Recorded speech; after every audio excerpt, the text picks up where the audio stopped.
এই যে স্ক্রিনে যে ছবিটি দেখছেন আপনারা, এই ছেলেটির নাম হলো রাজা ইসলাম। এই ছেলেটি ফেসবুকে পোস্ট করেছেন, সেখানে লিখেছেন যে আব্বাস সিদ্দিকীকে যেখানে দেখবেন পিঠের চামড়া গুটিয়ে দিন। হ্যাঁ দর্শক, এমনটাই এই ছেলেটি লিখেছেন ফেসবুকে যে আব্বাস সিদ্দিকীকে যেখানে দেখবেন পিঠের চামড়া গুটিয়ে দিন। জানি না আব্বাস সিদ্দিকীর কি করেছে। এই বিষয়ে আমরা সরাসরি ফোন করেছিলাম আইএসএফ নেত্রী আয়েশা বিবির কাছে। তিনি আমাদেরকে কি জানিয়েছেন শোনাবো আপনাদের। আমি রিপোর্টারদের মাধ্যমে দেখেছি, একবার নয়, আমি আর 10 বার ভিডিওটা দেখেছি। ঠিক আছে, আমি মনে করব যে ওর বিরুদ্ধে আইনত ব্যবস্থা নেওয়া উচিত। কারণ আব্বাস সিদ্দিকী ভাইজান কি করেছে, তাকে যেখানে দেখবে সেখানে মারবে।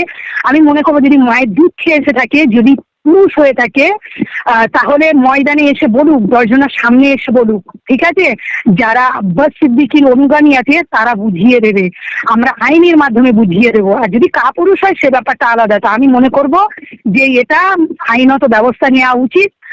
আর এই যে ভাষাটা মানে ইউজ করেছে, তার থেকে আমরা এই হোপটা কখনোই করিনি। তাই আজকে উনি মানে ওই ছেলেটা বলবে, কালকের আর একটা ছেলে বলবে, এটা আমাদের জন্য খারাপ, আমরা মেনে নিতে পারি না। ঠিক আছে, আমরা আইন বহির্ভূত কাজ করব না, আমরা আইনকে মান্যতা দিয়ে চলি। তাই আমরা মনে করব যে আইনত ব্যবস্থা নেওয়া উচিত। আচ্ছা, এই যে মারার যে হুমকিটা দিয়েছে, এটা কি বিডিজিতে যাওয়াকে কেন্দ্র করে হুমকিটা দিয়েছে কি মনে হয় আপনার? এরকম ধমকি চমকি অনেক দিয়ে থাকে, নওশাদ সিদ্দিকীকে দিয়ে থাকে, আব্বাস সিদ্দিকী ভাইজানকে দিয়ে থাকে।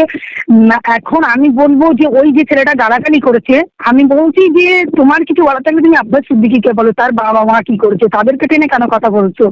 তাই এটা থেকে বোঝা যায় যে ওদের বাড়ির কালচারটা কেমন, কোন পরিবেশে, কোন মানে কেমন পরিবেশের বাড়ির ছেলে সে। সে তার মানে কি বলবো, বংশ পরিচয় দিল। তো যাই হোক, যারা হুমকি দিচ্ছে চুমকি দিচ্ছে কিছুই করতে পারবে না আমাদের। ওরকম অনেকেই দিয়ে থাকে, বিনা অপরাধে 42 দিন আমাদের ছোট ভাইজানকে জেল খাটানো হয়েছে। ঠিক আছে, তো এরকম ধমকানো চমকানো নওশাদ সিদ্দিকীও ভয় করে না, আব্বাস সিদ্দিকীও করে না, ওনার অনুগামীরাও করে না, আমরাও করি না। তাই কে কি বললো আই ডোন্ট কেয়ার অ্যাবাউট, ওটা নিয়ে আমরা পড়ে থাকি না।